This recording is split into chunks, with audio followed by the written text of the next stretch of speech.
இரவு 12 மணி முடிந்தவுடன் அகவை 64 தொடர்கின்ற 46 வயதில் இருந்து இளைஞராக காட்சி தந்து கொண்டிருக்கின்ற அருமையான திருமணவர்களே,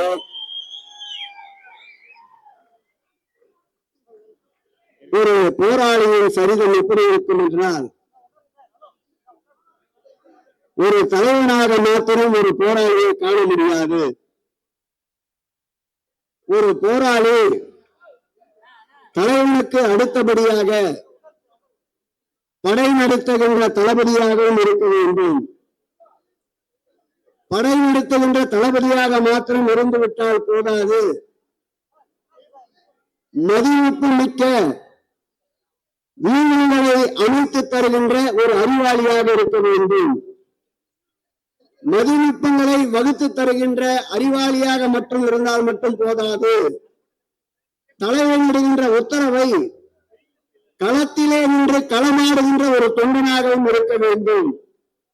தலைவனாக, தளபதியாக, மதிநுட்பத்தோடு வீரங்களை வகுத்து தருகின்ற அறிவாளியாக, ஒரு தொண்டனாக காட்சி தருகின்ற ஒரு தலைவன் உண்டென்றால் தமிழக அரசியல் வரலாற்றில் அறிஞரின் திருமண வரவில் ஒருவராகத்தான் இருக்க முடியும்.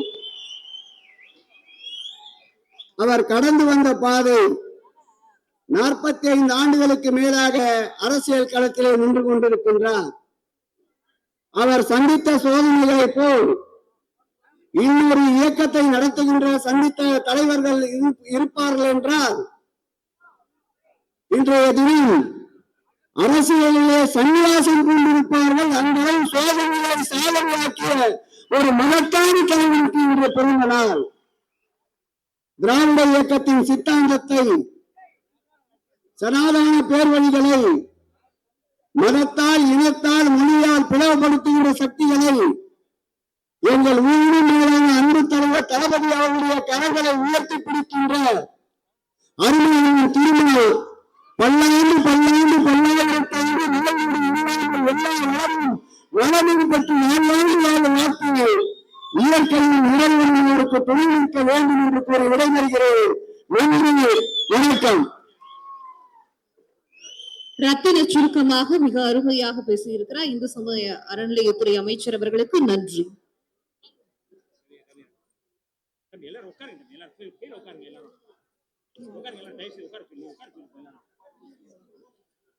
அடுத்து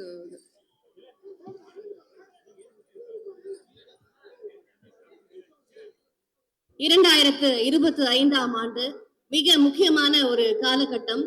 RSS நூற்றாண்டை அடையும் ஒரு காலகட்டம்.